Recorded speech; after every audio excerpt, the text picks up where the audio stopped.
Support for this podcast comes from Frito-Lay and the 2023 Snack Bracket Championship. The Frito-Lay Snack-It Challenge is underway, and fans are voting on their favorite snacks to crown champion. We're talking about prime-time matchups between the best 64 snacks in the land. Will Ruffles Ridges reign supreme? Can Doritos defend their dynasty? Or will Smart Food use their smarts for a surprise upset? Only you can decide. Get in on all the action for a chance to win up to $1,000 or a year's worth of snacks. Let your snacks be heard. Just go to fritolaysnacket.sbnation.com to vote and enter for a chance to win. No purchase necessary. Sweepstakes ends April 3rd, 2023. Void where prohibited. Year's worth of snacks awarded in the form of 52 coupons, each good for one bag of chips. See official rules at fritolaysnacket.sbnation.com. This is the Black Gold Banneret Podcast.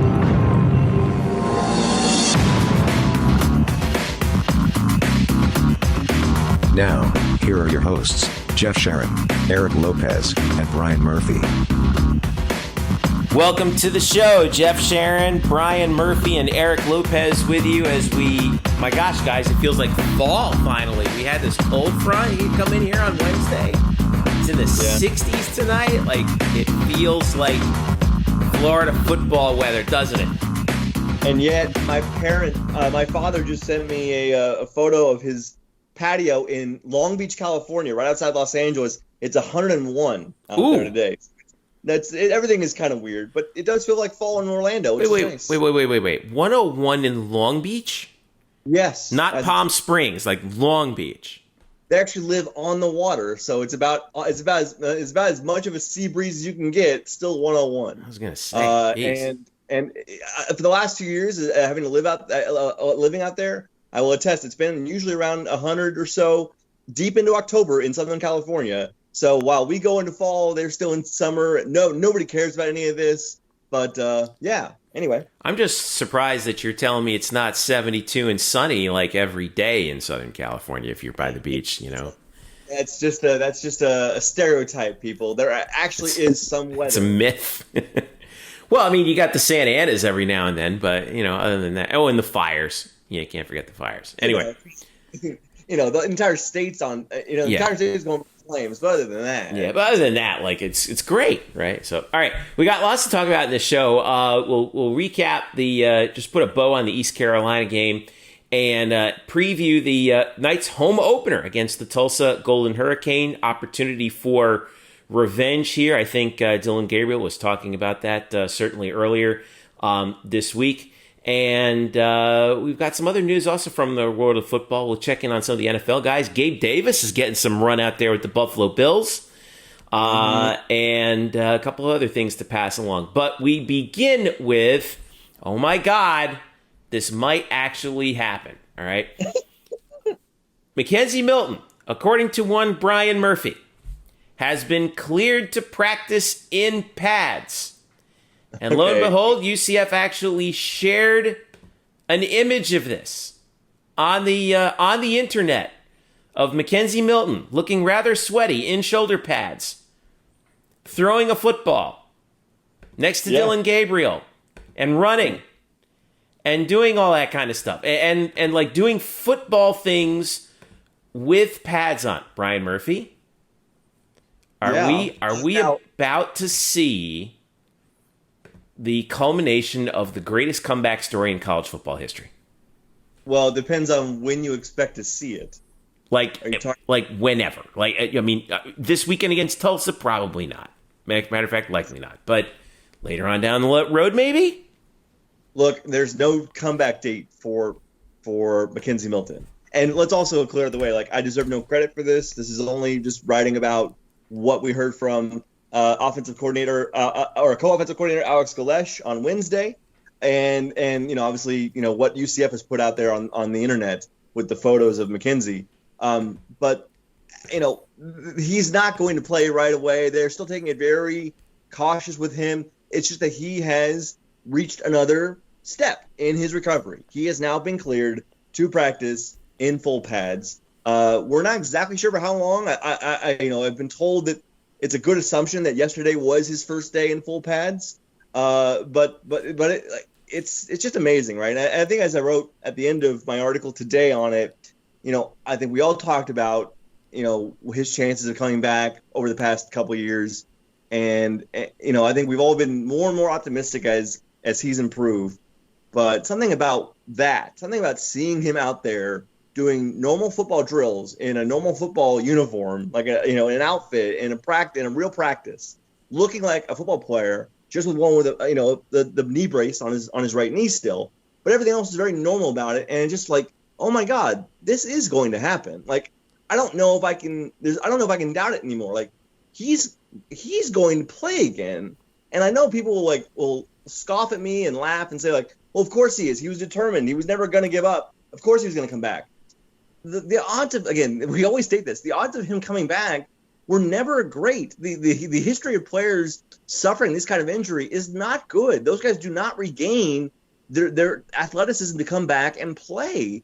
So I looked at these photos, and just hearing from Golesh today or Wednesday, I'm like, I think it was like sort of an epiphany for me. Like, this is not just like, will he, can he? Like, Dylan Gabriel was right when he said it's not about if, it's about when. And I think that's right. I think he's going to play. I don't know if it's going to be this year, but it's going to happen at some point, and that's so exciting.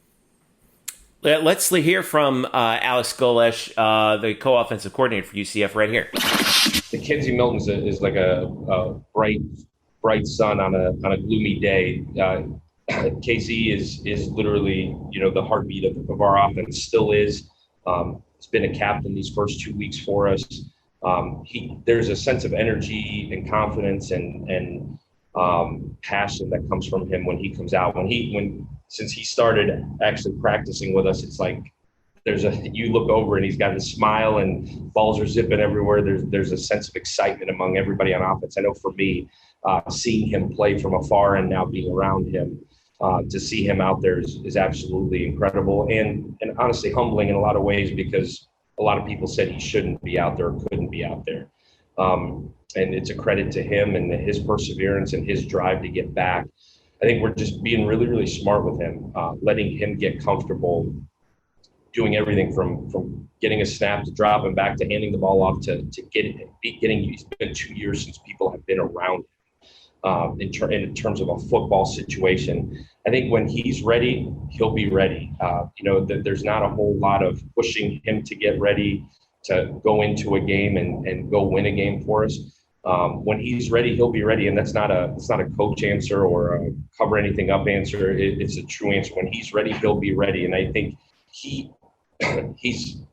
23. He knows when he'll be ready, and whenever he says he is, we'll be ready to play him in whatever role that is. I think the fact that him and Dylan are so close, and you can see every time Dylan comes off the field, the guy sitting next to him, it's KZ, and he is that calming voice for Dylan on the sideline. He's been through it. The relationship they have is incredible, and it's been really fascinating to watch him grow in that role as well. But when he's ready, he'll be ready. He's physically ready right now in terms of clear to practice and clear to have people around him. There's a huge mental side of it as well, going through what he went through, and to be able to play that position is really hard to play if you're not 100%. There's a confidence factor. There's bodies all around you at all times. You've got to be able to move the pocket, move in the pocket, move out of the pocket in this offense. And whenever he says he's ready, the medical staff says he's ready to go, boy, that's going to bring a smile to my face in whatever capacity that is. Right now, we've got a really good vibe going on offense. We've got a lot of things we got to work on, but we're hitting on a lot of cylinders right now that there's not a pressing need to say, hey, we got to rush him back. I think anytime you get somebody that's gone through what he's gone through, you'd rather play him too late than too early, so that you don't hinder their progress moving forward. And I think that's where we're at right now. Co-offensive coordinator Alex Golesh. Eric Lopez, how are you feeling about this? Because, as a fan, I'm looking at this, I'm like, anytime I see him even putting weight on that right leg, I'm like, oh God, and I can only imagine what must be going through, McKenzie's head, and of course the coach's heads and all of his teammates' heads, everything every time that happens. But but like Murph was alluding to, there's still a long road back from being cleared to practice, even if you're in pads, to actually stepping out onto the field in live competition, right? Well, I want to clarify, Murph, can you clarify that? So if he's cleared for that, is he going to, is there a possibility he dresses, not necessarily play, but dresses, which, and have the jersey on and have the pads on, if not this weekend, down here before at some point this season? Is that still possible as a result of this, or is that a different step? No, I think, well, look, we will talk to Josh Heupel on Thursday. Okay. And there will be McKenzie Milton questions asked, certainly, because we just want to know the finer details of exactly his pace. How, what can he do now? What can he do? And like you said, Eric, does this mean that on Saturday he'll be out there in a number 10? That would be amazing. Even if he's just like the fourth string quarterback or not cleared to play yet, obviously, or whatever.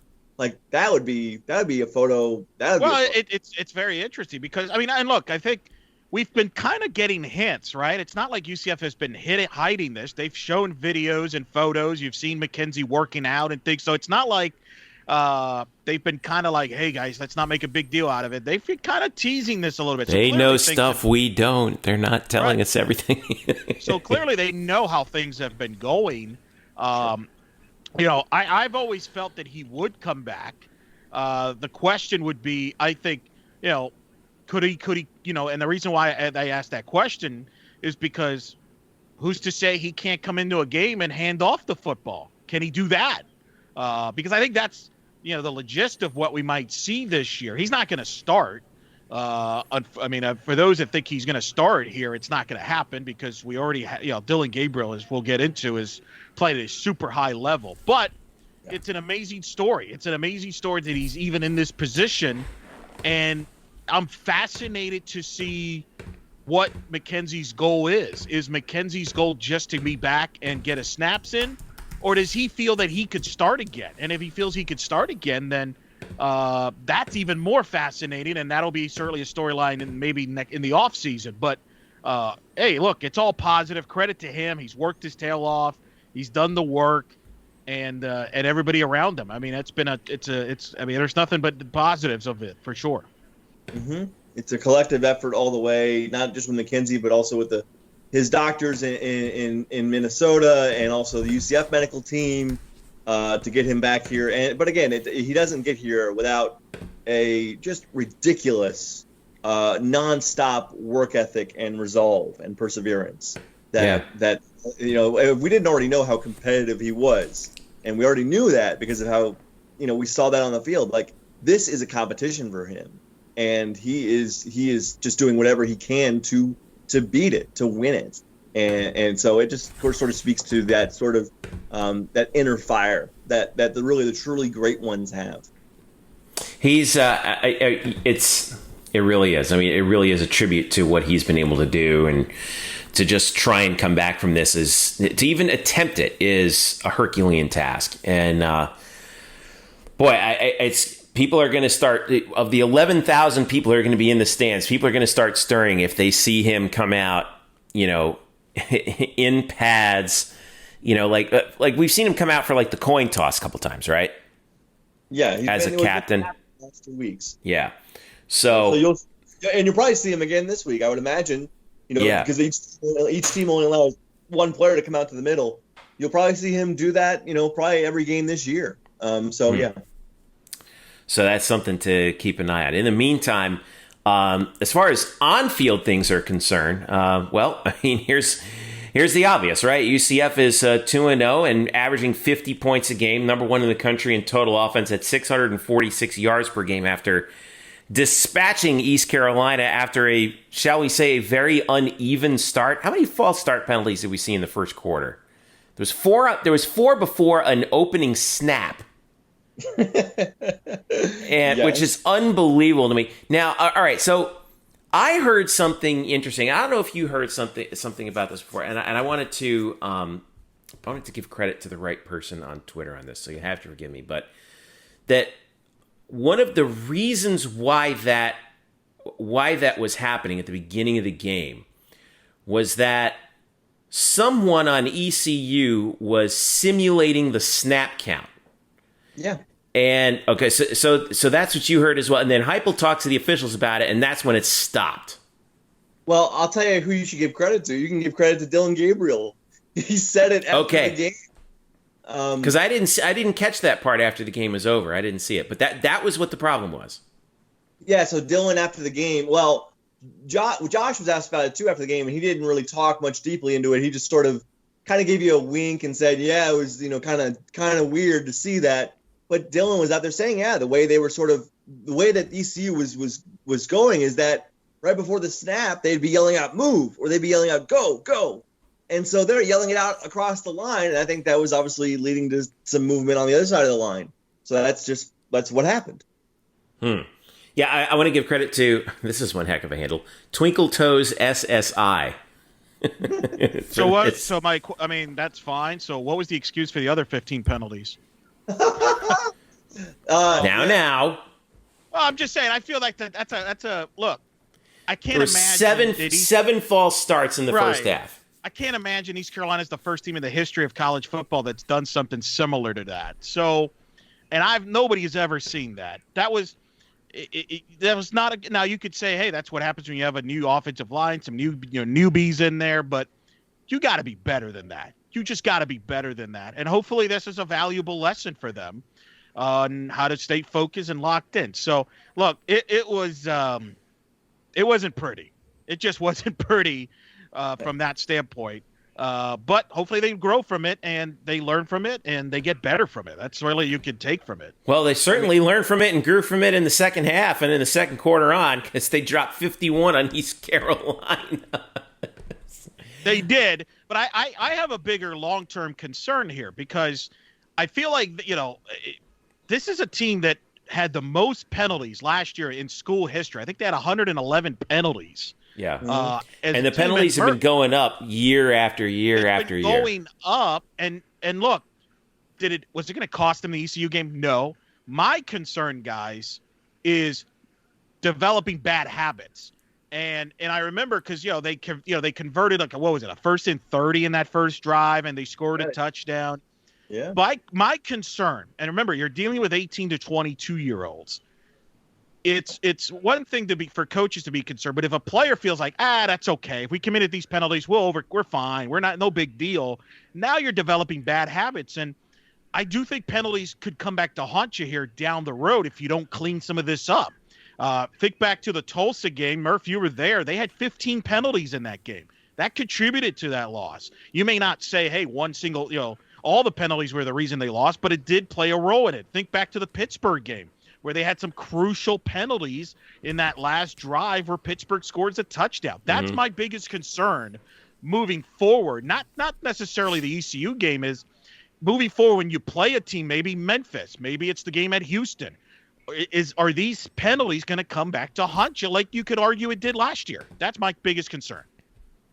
I don't think anyone is arguing that it's a concern.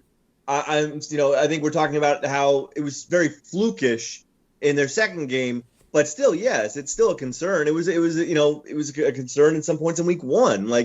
And you're right. Like they made so many mistakes at Tulsa with penalties. They did throw away the game there because of that, because of their penalties there. So we'll see. It's not something that's going to be cleaned up, in 1 week. It just will not be. And there are some penalties that this coaching staff is willing to forgive. And most of those penalties are in the action of the play. When you are guarding a wide receiver and you're a little too aggressive and you get called for it. They'll say darn, try to be more technically sound, but really they don't mind that. They don't mind penalties of effort, right? Yeah, they want guys to be aggressive. Yeah, because there's a difference between penalties of effort and just stupid penalties, like jumping offside, false start. I mean, I think you could categorize those as dumb fouls, right? Or things like 12 men on the field or something like that. But certainly with some of the false starts against ECU, 2 of them were by receivers. Yeah. And that, okay, I don't care what the defensive line is doing. You need to watch the ball, man. I mean, you're looking at the core anyway. You're looking at the line of scrimmage anyway. What do you care if the guys across the line are yelling? Watch the ball. Yeah. Well, here's an interesting fact for you. Of the 72 teams playing in college football right now, UCF is 70th in fewest penalties per game. And they're the worst among teams that have played more than one game at 13.5 penalties per game. By the way, care to guess who are tied for last, having both played one game each? I don't know. Tulsa and Oklahoma State? Or Close. East Carolina? Close. Tulsa and FIU. Oh, lovely. ECU is 67th. Memphis is 68th. And Memphis, by the way, is tied with Georgia. So beat that with a stick. That is so fascinating. Do you guys what do you make of that? Because I remember somebody wrote about this last year, where the American, there's a lot of penalties in the American. Is that just because offenses are just so wide open and defenses are? I mean, that's kind of wild that you've got fellow conference members near the bottom there. So it's not just a UCF. That's really fascinating. I mean, it could be just coincidence, but still, that is really wild that you would have multiple teams in your league. Because I know that happened again last year. So that's really interesting. That's a good question. I do think that pace of play has something to do with it.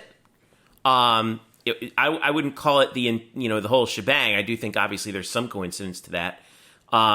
But yeah, I can see why that would be, because I mean, let's look at what we're talking about. Like these East Carolina, Memphis, UCF, Tulsa all run quick pace offenses where they're trying to snap the ball quickly, and I think that plays into it. And now that of course that only accounts for one side of the ball too. Like what does it account for on the other? Well, I guess on the other side of the ball it accounts for that too, because defenses get called for penalties when they're a little tired. So I can see that. I would love to talk to more coaches about that and see about why that is in particular. I don't know, Murph. What do you think? I mean, I know now that it's 2 years running, it is a little odd, but maybe just slightly. It might just be coincidence. It really might be coincidence. I really don't have. Well, and the teams run a lot of plays, so when you run a lot of plays, you're more than likely going to commit more penalties. And if you're trying to go super fast and run a lot of plays, you're going to probably run into some penalties too. So I mean, it's probably a kind of a hand in hand type of deal there. That's wild. But back to the original point. If you're going to score 50 points a game, you have more leeway. They do. No, they do. And then certainly we'll get to the offensive side. My worry is you get down the road, you're not can't depend on your offense to click like that and get out of those situations every time. Mm-hmm. So hopefully they clean some of that up, because that's really the only issue with the offense. We know this. You've got a top-notch quarterback in Dylan Gabriel, who you could make the argument is playing at a Heisman Trophy level. I know it's early, but right now he's playing himself at the track he's playing. He's going to end up being, at worst, a top 10 Heisman finalist. Well, he was 32 of 47 for 408 yards and 4 touchdowns, and was the first Knight to throw for back-to-back 400-yard games, and that's in history, by the way. Dante Culpepper never did that. McKenzie Milton didn't even do that. And he set a new UCF record with 18 straight completions at one point. Who held the old record? Was it Dante? I think McKenzie, or no, it was McKenzie and Dante both had 15. They both had 15. Yeah. Okay, gotcha. But still, in this offense, this is not dink and dunk, man. 18 consecutive completions is nothing to sneeze at here. This is not a West Coast offense that UCF is playing. He was still able to do it. He is playing at a great level. He was named to the Davey O'Brien Great 8 list on Monday, and was also named the Offensive Player of the Week in the American Athletic Conference. And now he's licking his chops with the Tulsa Golden Hurricane coming to town. And Dylan made no bones about the fact that that this team really couldn't wait to get another shot at Tulsa, because that loss last year, Murph, like we were talking about, still sticks in their craw, doesn't it? Yeah, I mean, Dylan didn't play well, and he committed some bad turnovers, and I think you get the sense, even at this sort of young stage of his career as a sophomore, like he's another guy who is sort of finds ways to get motivated. Not to compare him to the best basketball player of all time, but a certain Michael Jordan did that, right? Like he found any slight to get motivated, even things that didn't exist. Right. Just ask poor LeBradford Smith. And and so I think if listening to Dylan this week say, we've all been waiting for this game. Personally, I've been waiting for this game, and that's all I've got to say. Like, obviously he remembers. I'd love to go through how much of that game play by play he actually remembers, because I'm sure it's quite a lot. Mm-hmm. And I'm sure it'll be in his mind when he gets on the field on Saturday night.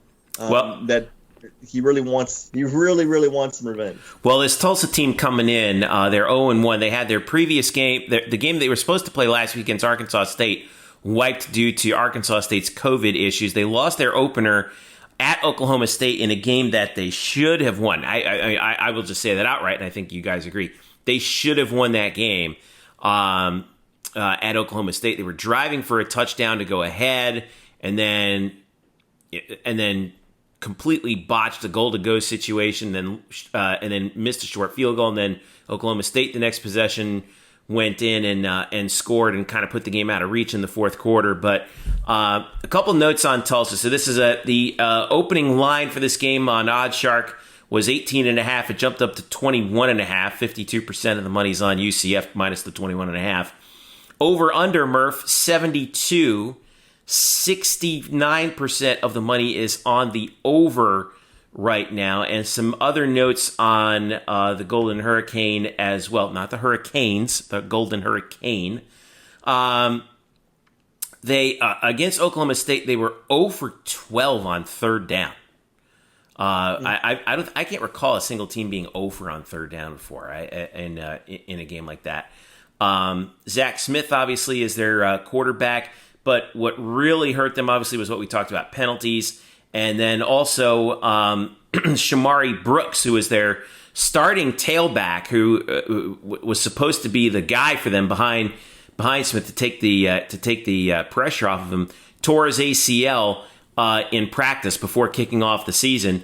But they seem to have found a guy in Deneric Prince in that game who was a more than worthy fill-in. Had 82 yards on 14 carries, and I watched that game against Oklahoma State. I thought he looked pretty good. He probably would have scored the winning touchdown were he not face masked on the play. 6'1" sophomore transfer, but from Texas A&M, which is where he was originally, and then he came to Tulsa. But this is. I don't want to say this feels like an instant repeat, an instant replay of ECU in terms of a struggling team coming in, because Tulsa did hang with Oklahoma State, and Oklahoma State's a pretty good football team. But what are we expecting really from this matchup with UCF in their home opener in front of 11,000 fans? Eric, I want to start with you. I'm trying to find the angle for Tulsa, and I just can't find it here. I can't find it. Am I missing something? Yeah. I mean, you say they should have won the Oklahoma State game. They probably would tell you they should have won 2 or 3 other games last year. I mean, that's kind of been their story the last couple of years. Yeah, last year they lost a slew of one-score games, I think it was, right? Yeah. Well, think back. They were at SMU. They led 27-3. Lost in overtime, 43-37. They missed some kicks in that game that could have won it for them.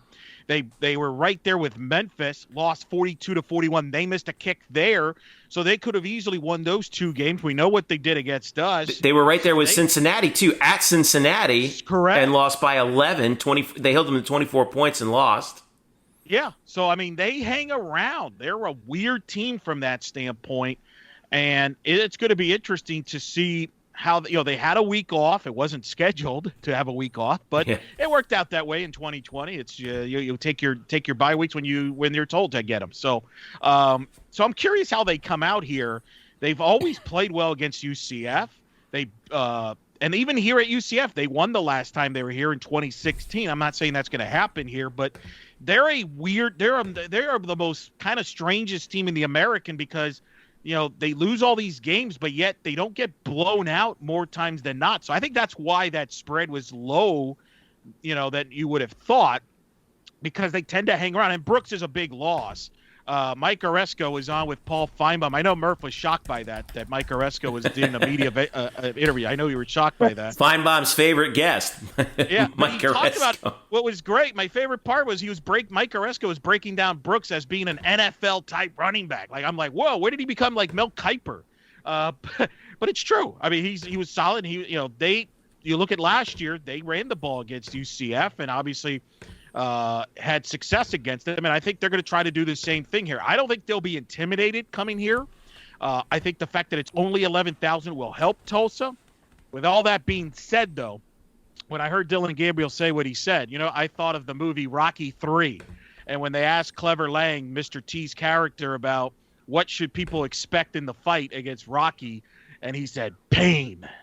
And I think that's what Tulsa, unfortunately, is going to suffer this Saturday, is pain, because I think clearly for Dylan Gabriel to go out and say that this is a game they've been looking forward to tells you they remember last year. They remember last year at Tulsa, and I'm pretty sure the coaching staff is reminding them. So they won't have any issues getting up for it, and it could be a long day for Tulsa if they don't get off to a good start or convert on some third downs. I think that's a great stat to keep an eye on.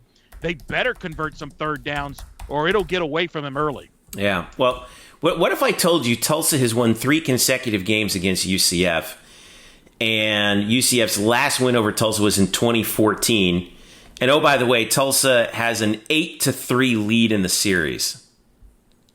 Yeah, they've had our number. They beat us in the 05 CUSA title game. That was a brutal, tough loss at the Citrus Bowl. Of course, the controversial one in 2012. Remember that one, Jeffrey? Oh, yeah. What was it? The whistle didn't blow. There should have been. Yeah, there was a whistle on a punt return, and that really flipped it. That really kind of sealed the game for Tulsa. Yeah. In that perspective, and there was that play was a total mess. I remember. I thought that someone came off the bench at some point during the play. I think they did, and that's why people are like, well, they didn't catch that. So there was a lot of controversial finish there. So there's been some.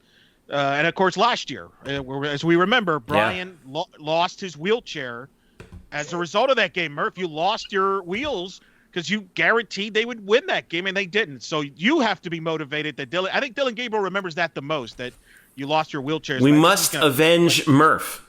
Yeah.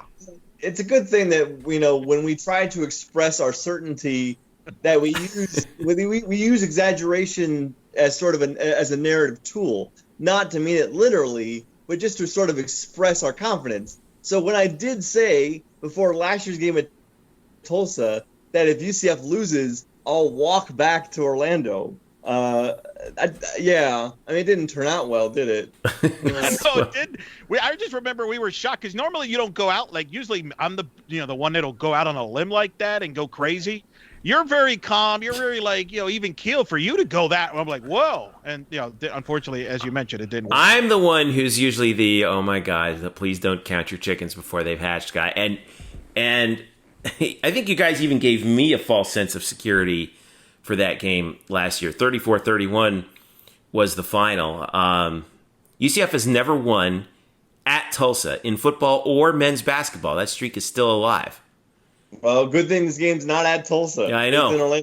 It's here in Orlando, so we'll take it. I'll bring this up too. Tulsa in that game against Oklahoma State. One of the reasons why they were in it is because they were all over Oklahoma State in the backfield. 14 tackles for loss, and 6 sacks. Zaven Collins is one of the best linebackers in the country, and he had, I believe, 4 tackles for loss in that game alone. He also had a sack and a couple tackles for loss against UCF last year. So he's a guy in the middle that UCF has to watch out for and account for.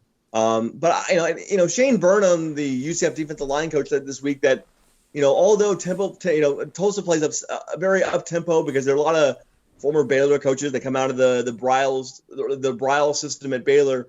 They're a very physical team. So the defensive line is going to have to be, ready to really, as I say, bring their lunch pail and go to work. And I'll just close by saying that Rocky III is not very good, but it's got a better story. But it's got a better story than Rocky II. So there's that.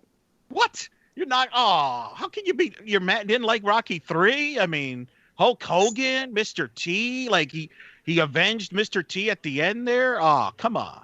I mean, again, there's no reason for Hulk Hogan to be in that film. Well, it wasn't Hulk Hogan, or wasn't called that. All the Rocky films are not good except for one.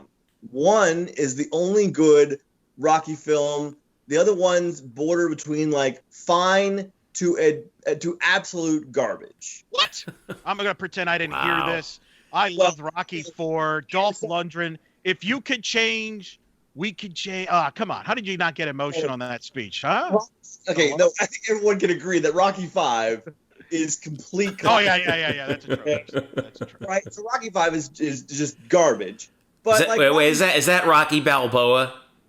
No. This was the last of the original Rockies, where he retires and Tommy Gunn, played by Tommy Morrison. Tommy Morrison, that's right. His protege, and it's just a brutal film with no boxing until the very end, and it's in a street, and it doesn't even include. It's stupid. But it doesn't even belong in the series. Like, whether you like the series or not, that one had no, like, it was just outrageous. Just throw it out. The Balboa film was fine, but like Rocky 2 through 4 are just not very good. Like three's got a better story than 2. No one realized that in Rocky 2, for the entire film, Rocky's just a massive jerk. Why am I rooting for this guy? He's a jerk. God, he just let's hop back onto the rails. For more Murph takes on Rocky, make sure you hit spokes_Murphy on Twitter. By the way, in fairness to Murph, he's literally, as we record this, he's watching his beloved Los Angeles Lakers spank my beloved Miami Heat as the Lakers are on pace to shoot a franchise record ridiculous field goal and three-point shooting percentage. And he's watching his beloved New York Yankees, which he's been grown into being a Yankee fan. His middle name, can I share your middle name? Is that like out public knowledge, or is that? It's named after a legendary Yankee captain. That's all I'll say. And that's all going on at the same time. So we're going to cut Murph some slack so he might deviate from time to time. Okay. My middle name is not Jeter. Real quick before we take a break and talk about other things. TV, Eric Lopez. Yeah. Not a good number on ABC this past week for the ECU game. I think mostly because everyone was like this. The start of the game was very uneven, and also Florida was on at the same time. What was it? Under 1 million on ABC? That's correct. Under 1 million. Not good. Not good at all for the noon slot. Now, and remember, keep in mind, this was not the original ABC game. Right. It's supposed to be Notre Dame. So they just threw it in there and see what happens. And, that happened. So, no, not a good number. The flow of the game, let's be honest, didn't help matters. I mean, what was it? That first quarter was over an hour. So as a TV viewer, you probably aren't sticking around for that. And it didn't help that Kansas State upset Oklahoma, turned out to be a big story there. They got 2.6 million. Florida SEC opener over Ole Miss, 2.6 million. So no, not a good number. I guess what? They're probably not going to get a good number this Saturday on the Deuce, because they're going up against, as the promo says, the oldest, longest rivalry in the South. Auburn and Georgia will be going head-to-head against that game. Yeah. So 7:30 p.m. on ESPN2 is UCF. Auburn and Georgia is 7:30 p.m. on CBS. Is that right? No, ESPN. It's ESPN. Oh, prime time. That's right. Fowler's going to be there with Herbstreit. The game day will be there. Oklahoma, Iowa State is your ABC primetime game. You can see why Fowler and Herbstreit ditched out of that one. So I think it's going to be interesting. I will point out, as I wrote in the article this week, though, this is an important week. We should mention UCF obviously has got to take care of Tulsa business here. They got to get payback here. SMU and Memphis are scheduled to play. That's a big game in the league from the standpoint of the conference championship, but also potentially where UCF and Memphis will play time slot wise, October 17th, as I wrote on Black and Gold Banneret. I think there's a very high probability. In fact, I would almost guarantee Murph's wheelchairs that game will be on ABC. Oh boy! At some point. Oh boy! There you go. There's the kiss of death right there. Thanks, Eric. It's a new tradition. Every Tulsa game, we'll just bet wheelchairs. But I am going to Memphis, so should I leave my wheelchair there? Like that? Fair enough. But I think there's a chance, Murph. You said you're going there. That could be a primetime game. I break down the scenarios there. If Memphis were to beat SMU this Saturday, they both will be undefeated. I could see ABC deciding to go with that game as your primetime game opposite of Alabama, Georgia as your alternative programming. And I think Fowler and Herbstreit could be in play that weekend. It's not a heavy slate as far as games they could put on ABC. But, some things going to happen. And let's say Georgia loses to Auburn. That would take some buzz away from the Georgia-Alabama game and could help Memphis and UCF end up on ABC. So some of the things to keep an eye on this weekend with some of these results, but certainly not a great TV number. I wouldn't freak out about it, make a big deal out of it if I'm UCF, but I will say, and I credit you, Jeff, for this, because I think you mentioned this in the podcast last year, and I remember you had a chart about this. People keep talking about the Americans TV contract and the worth, how much money they could have gotten. There's a reason why the SEC and the Big Ten get the money they do, because they do produce numbers on a consistent basis. And while I don't think it was necessarily UCF's fault, look at your playing East Carolina, that's not going to be a box office draw. The American has to develop more depth as far as TV ratings right now in football. Right now, UCF's a good draw. I think Houston's been in the past a good draw, but they got to get these teams at the level. Now, Cincinnati and Memphis are right there too, I would say. There's your top four, basically. Well, and Cincinnati, by the way, had over 1 million viewers for their win against Army, which was on ESPN at 3:30, to kind of give you an idea, think about that. They did a better number on ESPN, which is in less homes than UCF East Carolina did on ABC. Maybe the Army game played a role in that, the fact that it was a closer game. But if you can get, I think UCF Memphis, which has drawn pretty well in the past, that's a game to circle as far as a TV number, and see how the American draws well. So good storylines would be going into that game. If they're both undefeated, it's the teams that have won combined for the previous 3 conference championships in the American. And we've talked about the past that they've had in the American championship game before. So there's that playing into it. So yeah, I mean, I could see that. I could definitely see that. It would be great. It'll be great. So hopefully they get it. We'll find out Monday. We should find out Monday, because usually the TV networks announce TV times 2 weeks in advance, 12 days in advance. Sometimes they push it back a week, but usually it's 12 days. So keep an eye on that. By the way, this Saturday, Jason Benetti and Rod Gilmore will be the broadcast crew for the game. The bad news is they were the same crew that called the UCF Pitt game last year. We know how that worked out. But the good news is Jason Benetti's awesome, Murph, right? Who is, by the way, doing it as we speak. We stand Syracuse University graduate Jason Benetti. Yes, we do. He's hosting this week, like, an alternate stat broadcast of the Yankees-Indians game. He's also been doing the squeeze play on ESPN Plus, which is like the red zone for baseball playoffs. So he's doing all that and preparing for UCF Tulsa. The man's a machine. I mean, he's great. Obviously, I stan him for multiple reasons. CP gang, definitely in the house. And I really wish I could meet Jason, because he's kind of is an inspiration to me. And even though he's like younger than me, which also pisses me off. But I really would like to meet him. And I don't usually get starstruck with announcers, but because of Jason's life and upbringing and how it sort of mirrors mine in a lot of ways, that's, it's really cool to see him be just so successful and so all over everything. He's a master right now. Well, maybe not this year, but hopefully in a future year we'll be able to bring Jason down for a UCF game and facilitate a meeting between you guys, because that would be fun.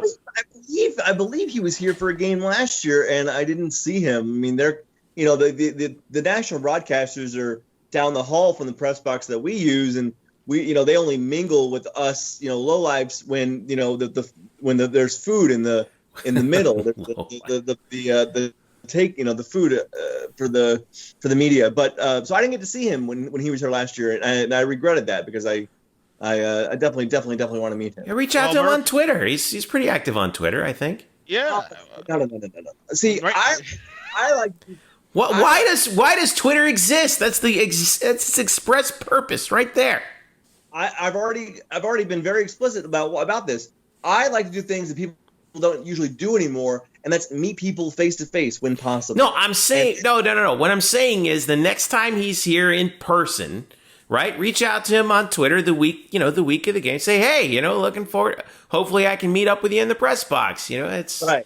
Okay. All right. Good. I'm trying to Trying to do a little PR here for you, Murph. Well, In fairness, Murph, I would have tried to get him on the show this week, but he's a little busy, as I mentioned, doing baseball coverage right now in postseason, doing a phenomenal job. I mean, the guy should be calling more baseball and more national. He should be doing more network baseball.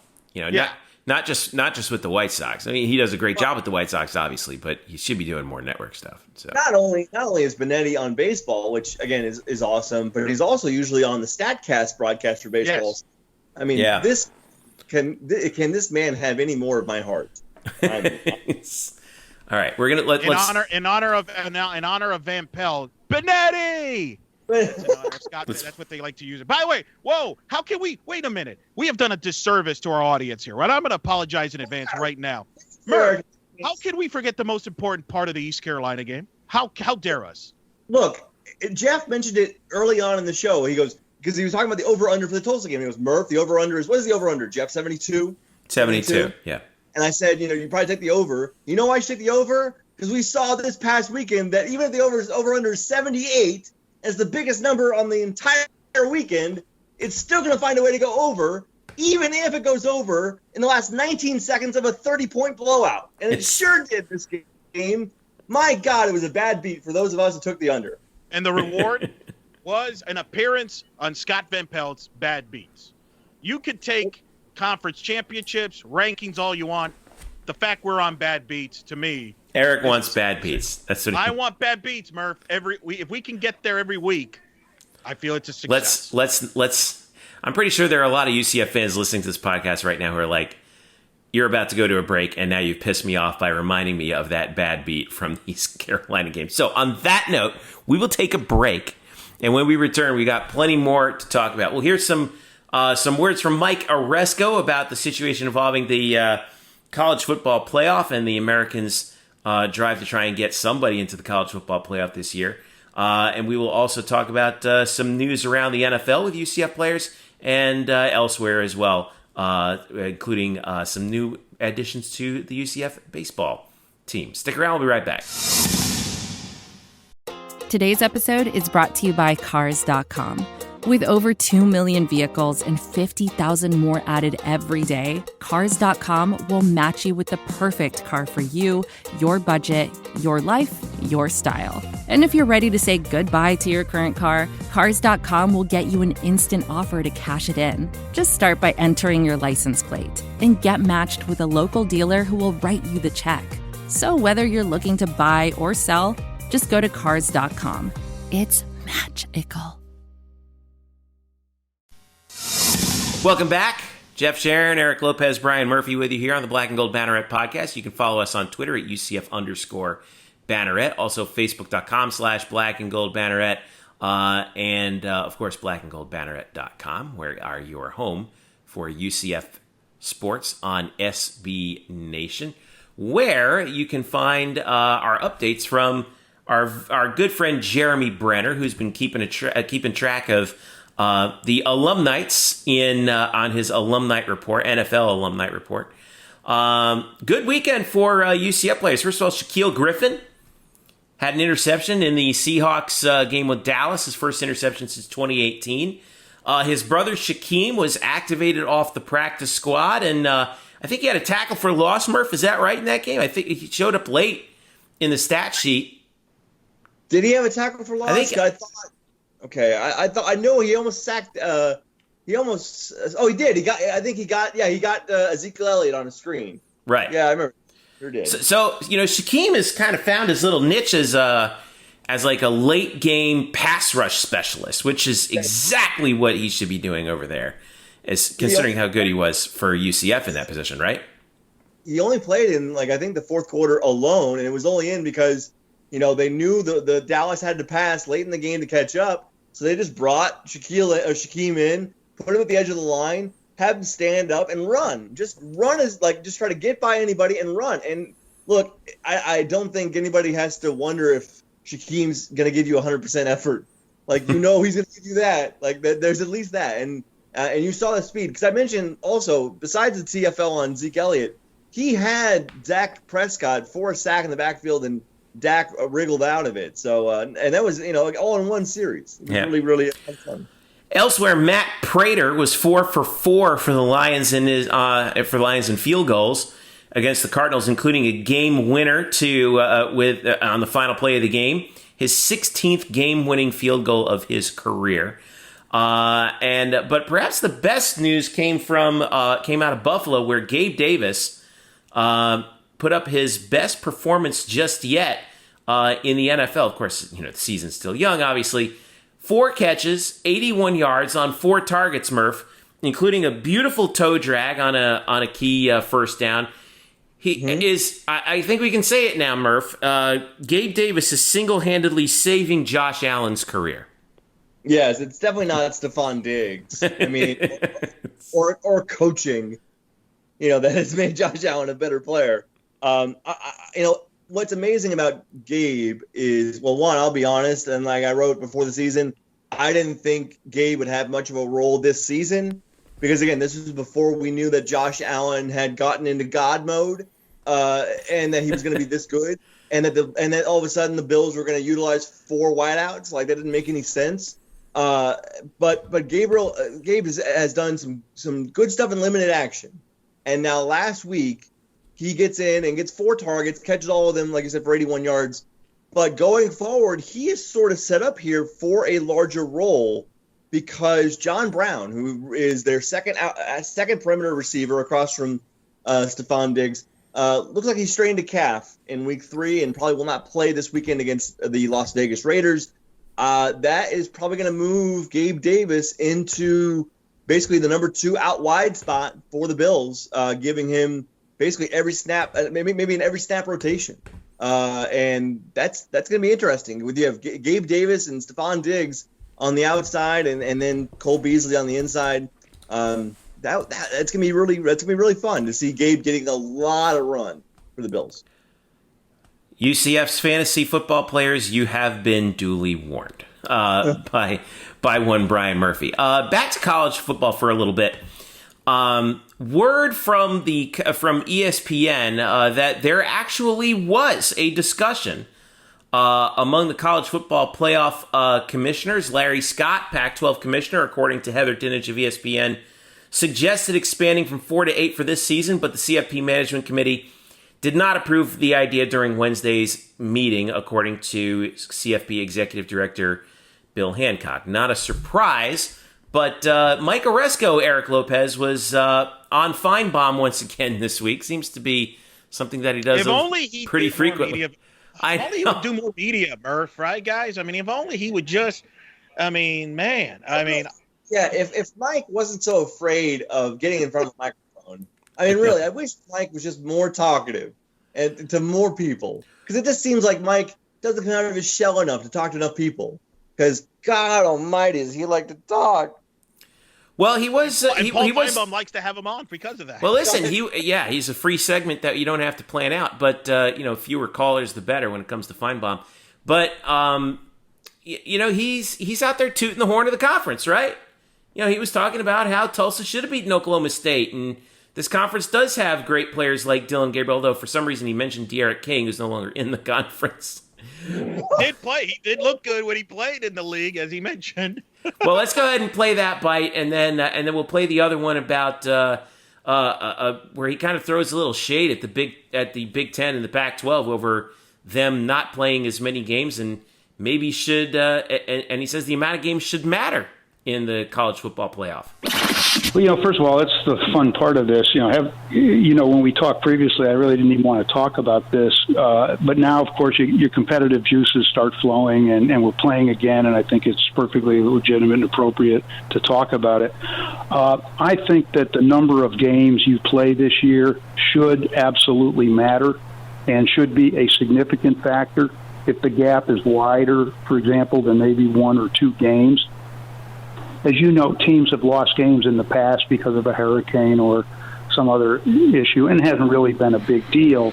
Although, as you may recall, in 2014, the Big 12 may have lost a playoff spot because they didn't have the so-called 13th data point.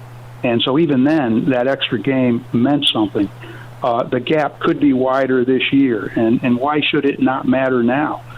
Yes, there's been a pandemic, and those conferences made decisions based on health and safety, and we absolutely respect that. But they did make their choices, and we decided to play. We placed as much importance on health and safety as they did, but ultimately reached a different decision. The SEC did. The ACC did. We took a lot of heat. We took a lot of risk. I don't think, Paul, that we should necessarily establish a threshold of games that, again, that you have to play to qualify for this or that. No one knows at this point which teams are going to play which number of games. The season is going to still have disruption, but I think playing more games is a better indicator of something, of what you've done. It's one thing, I think, to say, okay, we're not going to require a threshold. There's not going to be a minimum number of games to qualify for this or that, whether it's the CFP, whether it's New Year's Day. But it seems to me it's quite another to say that the number of games doesn't matter. I've seen writers say recently, well, I'm just going to look at the resume. I don't care about the number of games. I'm not going to be biased by that. I don't think it's an issue of bias. I think that, the more games you play, Paul, the more you take risks, the more, you can lose those games. You also risk more injury. I think you should get credit for playing additional games. If you play 4 or 5 more games than a particular team, you're likely to get more beaten up. And if you win those games and you play 9, 10, 11 games, even 12 games, we've got some teams that could possibly even play, as many as 13. There's a lot of wear and tear. And, teams that, again, are starting in late October and November, it's great that they're playing. I don't know whether they'll play non-conference games. We were able to play a few, and that is an indicator for us, as you know.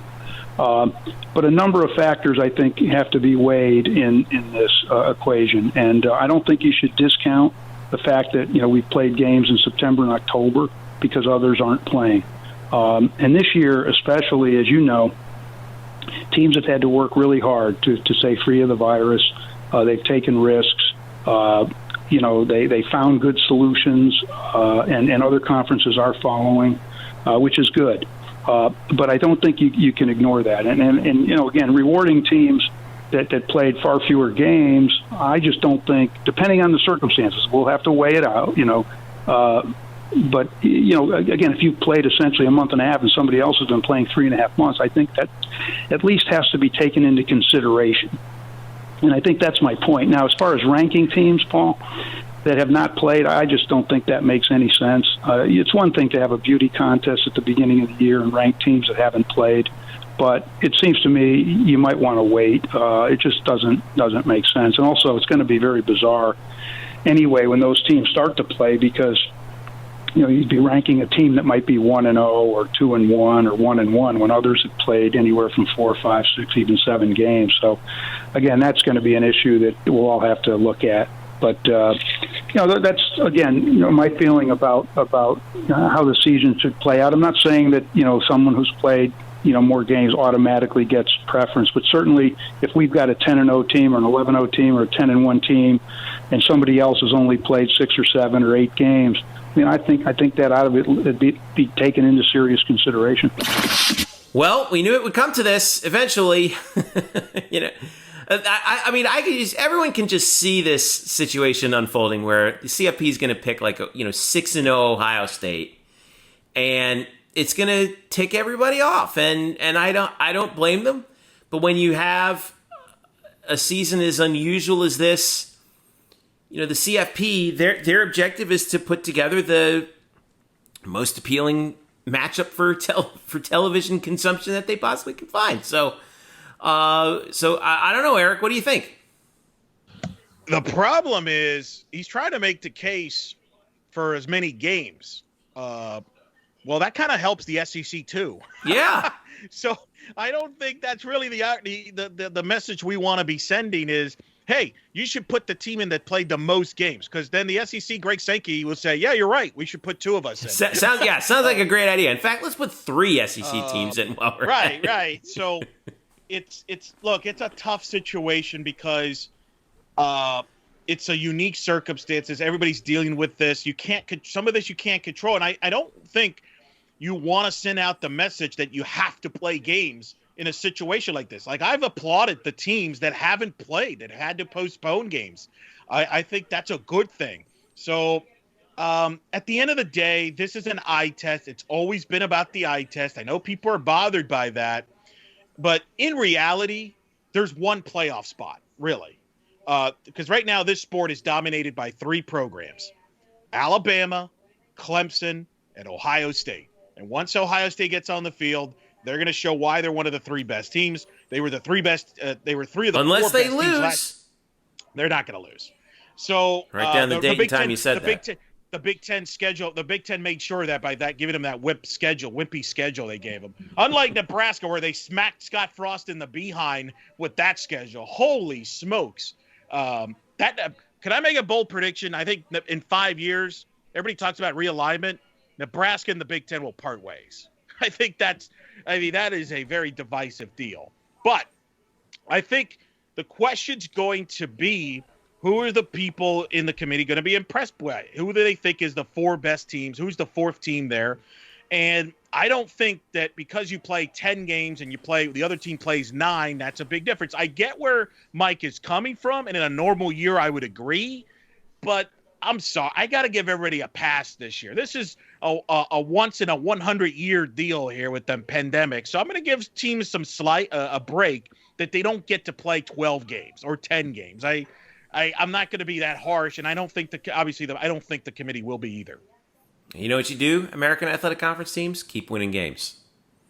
Just keep winning games. Make their decision as difficult as humanly possible. Well, let's make sure we get our games in. Let's make sure everybody takes care of business and that no teams are allegedly ended up in a party bus or whatever they were doing and cause postponements.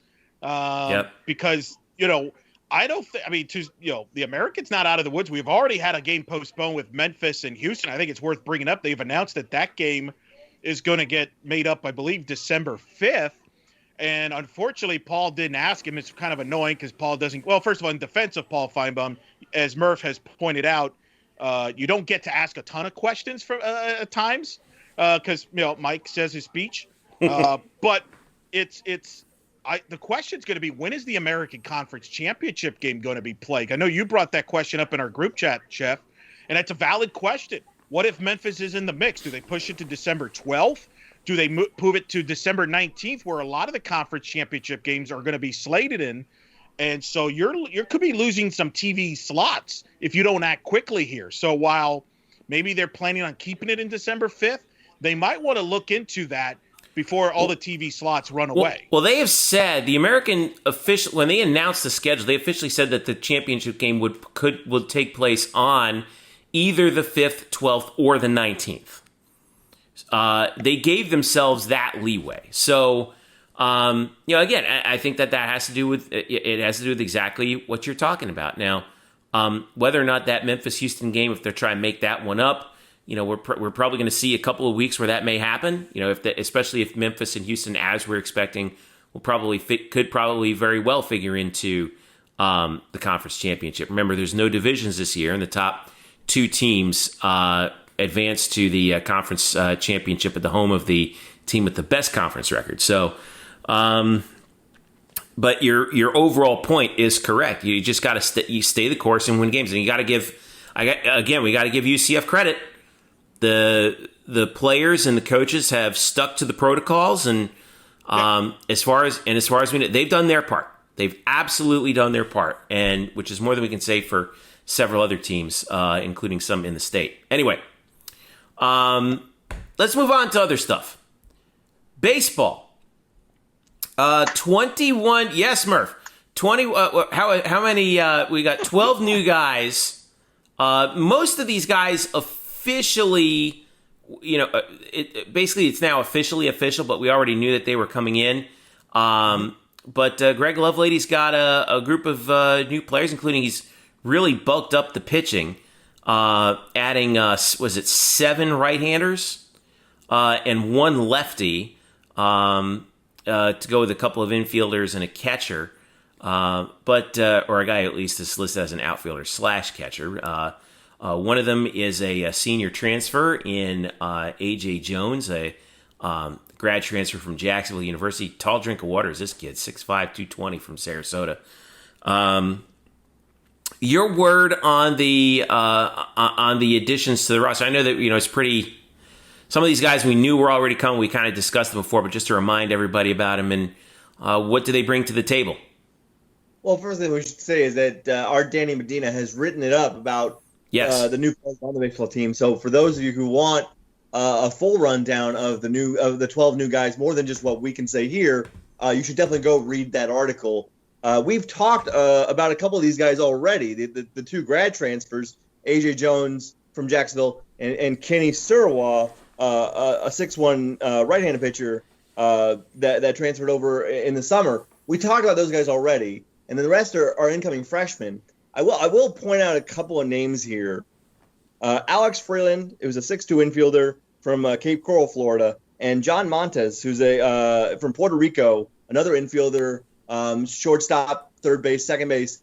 But even in this year, where the draft was shortened to 5 rounds, there were some rumors or maybe some thoughts that one of those guys or maybe both of those guys could actually be picked in the draft.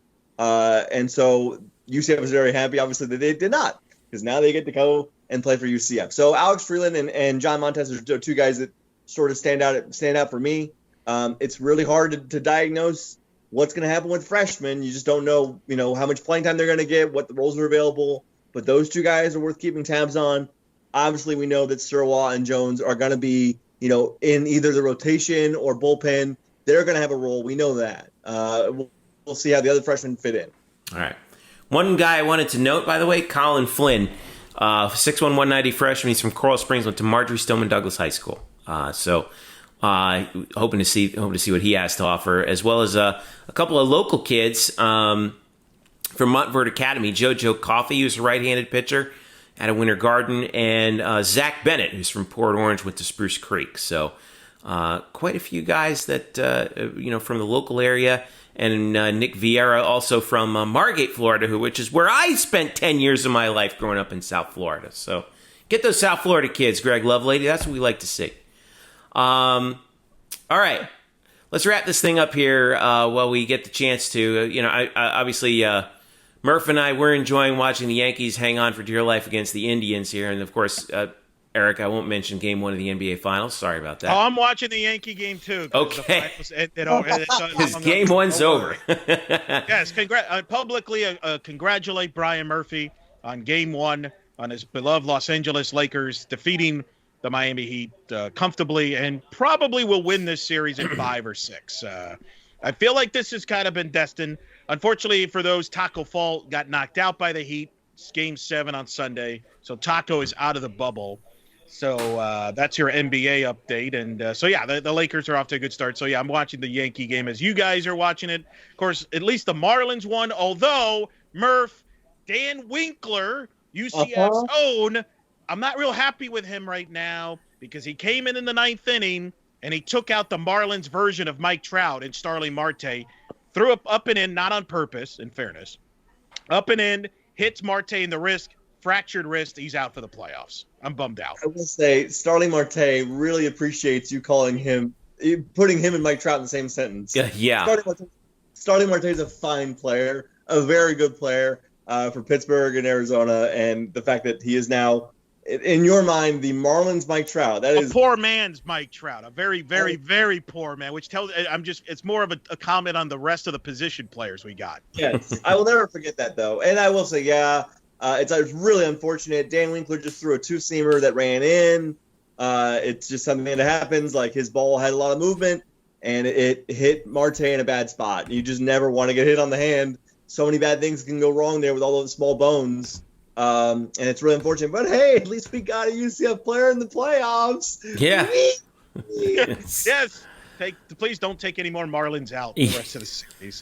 And congrats to Chad Mottola, former UCF Athletics Hall of Famer.